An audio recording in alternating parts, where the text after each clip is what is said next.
What's going on, YouTube? It's Dave's Daily Trades. Hope you all are having a great day. So in a video just about 2 days ago, I did briefly touch upon Kringle Kitten's latest DD that he dropped on Twitter. If you guys haven't checked this out, definitely read through this. But in today's video, we are going to be going through all of this information, but just adding a little bit more information and going through some specifics of what this actually means for AMC and GME and how this actually directly correlates to the MOASS that we all have been waiting for. So guys, before we jump into it, be sure to smash that like button and also subscribe for more content. So as we go through this, we can see August 26th, $239 billion left on the US Treasury. And at the beginning of this year, we had $1.7 trillion. So as you can see, we are absolutely burning through this cash. And that is most likely because of all of the government incentives that have been really just thrown out of throughout the pandemic, I guess we could say there. So on the daily median average, the US Treasury is spending roughly $23 billion a day. And as you can see, $239 billion was left as of August 26th. We're going through $23 billion a day. That is quite a lot, guys. And if you do the math, this gives us probably about until September 9th to the 17th. I have seen a few different dates thrown around, but that is really our time frame where we can see things start to get very interesting. So I guess really the trillion-dollar question here is what happens if the U.S. defaults on their debt payments? Well, found this great article over here that really gives a great overview of what the consequences may be. Of course, I will link every single article that we cover today in the description, so make sure you check that out just so you're up to date. And of course, there's a lot of information included in this that I'm not going to be covering too. So, interest rates would soar. Currently, the federal interest rate is extremely low, of course, while the economy recovers from COVID-19. However, a U.S. default could shift far into the other direction. It could cost businesses, governments, and loan recipients all kinds of money to borrow. So one thing I want you all to keep in mind is it's not like the U.S. government is going to go bankrupt, because the U.S. government is the issuer of all of this money. So what it all comes down to is we need to debate on a new budget for this new fiscal year that is coming, because the governmental fiscal year ends at the end of September. So typically things do get really interesting around this time, and especially when we have been spending and burning through all of our previous budgets, it doesn't look great, guys. So Congress really has to sit down with the Democrats and Republicans, come to a deal. And what's going on right now? Well, Congress is actually on vacation, and I believe they return somewhere around September 20th. So if we look back at this time frame, that does not look pretty.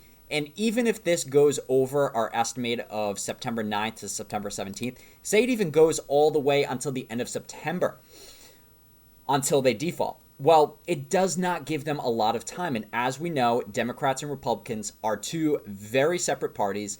And typically what happens in this negotiation is Republicans do not want to raise the debt ceiling. Democrats, on the other hand, they want to.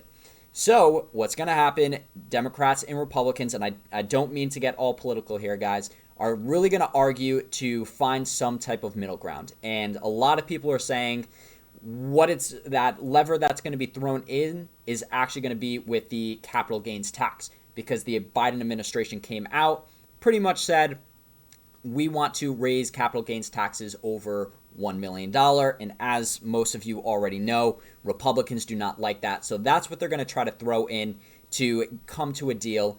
But if they don't come to a deal, what happens? Government shutdown.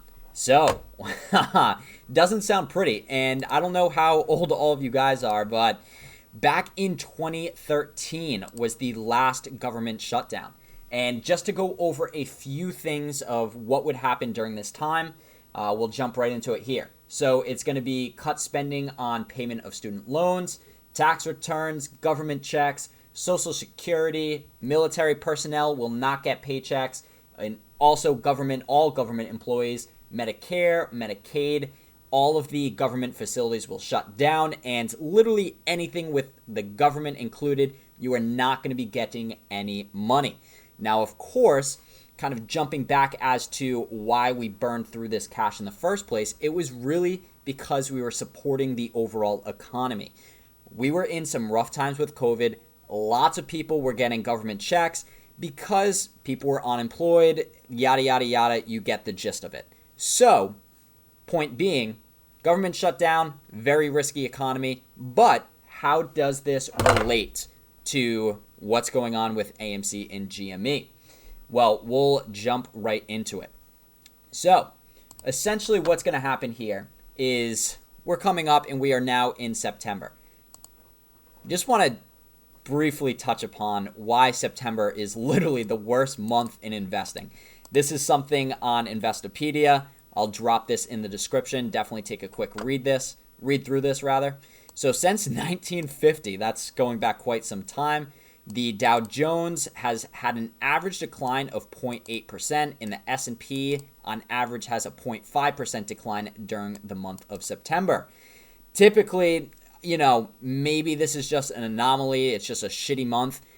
Don't really know for sure. But of course, the government fiscal year ending is September. That also could have some reasons to why this might be a rough month for us. Anyways, so what happens when the Treasury defaults on debt payments? And if the debt ceiling that discussion goes on and on and on, what happens? So essentially, they always are going to come to a deal. The president can step in after some time to just make it happen. And if we look back to 2013 under the Obama administration, that's exactly what happened. They simply could not come to a deal as to what the budget was going to look like. So Obama stepped in, pulled some arms, pulled some magic levers, and became a deal. That's great. But on the other hand, what happens? So now what happens is the Treasury defaults, and now Treasury yields are going to take a massive dump in the market. This alternatively causes the dollar price index to shoot up. And just to give you a little background, the Treasury yields are a very good metric of investors' confidence in the overall markets.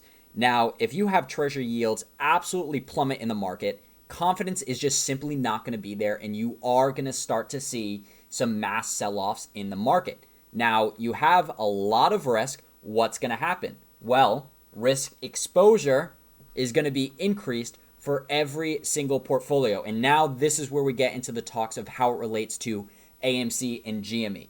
So you have massive long positions selling off in the market to really just buy up liquidity. And really the scariest thing is you're going to have these small hedge funds literally start to go under because they can't do it. And they are going to be consumed by those larger hedge funds out there. This is some really terrible things. So consequences of all of this: risky market, you have market plummeting, you have a shit ton of margin calls that are going to be issued out there in the market. And I just want to touch upon this new DTCC rule, which everyone has been talking about. It kicks in on September 1st. It is now into effect. But in quotations here from Mr. Bob Stewart from the DTCC, says there will be an upsurge in the volume of margin calls and an increase in the need for third-party custodians to safekeep collateral. Well, you have this new rule coming into place, which literally says more margin calls. You have a very risky market and potentially some massive sell-offs coming our way if this debt ceiling isn't raised. So it's a ticking time bomb. And as we know, guys, there are so many over-leveraged players out there in the market. We know this. This has been talked upon since like January, February, March, April time, around that area. I know that was a big gap right there, but it's a ticking time bomb, lots of over leveraged positions, and this really could be the one catalyst that brings AMC and GME to the moon, and we see that beautiful MOASS that we've been talking about for almost the past 9 months. So guys, I know that was a lot. I know this is a different approach to what many people are talking about, but this is just a different perspective here and just a look at the overall market, because we do know that the AMC and GME story, and even throw in BlackBerry, all the other so-called meme stocks, it's really a much bigger picture, as we can see here, than just these stocks and over-leveraged positions and, failure to delivers, lots of short interest, yada, yada, yada, you get it. But it's a much bigger picture and so much more going on behind the scenes than we even can imagine. And really, just to put the icing on the cake, this is something that I saw today. AMC fails to deliver up 1,088% in the latest data. This is some really crazy stuff, and this has been really just going crazy around the internet. A couple key things I just wanted to briefly touch upon here. What does this say? Naked short selling is the illegal practice of internally selling shares short. This is a powerful tool to distort markets. Lots of just stuff we've been talking about for months now, guys. Now getting out there in the public by all these various blogs and whatnot out there. So, guys, I do want you to take this with a grain of salt because Congress can come to conclusions and this will be fine. Sure. But I highly, highly, highly doubt it. And of course, hedge funds have their loopholes that they can pull to make them get out of a bunch of crap. But I really do not think that this is going to save them this time. This is really, at least in my perspective, this is really out of their control. And this is just a natural thing that is going to happen. And they cannot do anything in their playbook to stop this. So, no dates, no expectations. But I really think the month of September, possibly even early October, that is really where things are going to get spicy. So I hope you all continue to hold that line, guys. I hope you're there with me for the MOASS because it is going to be amazing. All right, guys, peace out. Enjoy the night. Take it easy and catch you on the next one.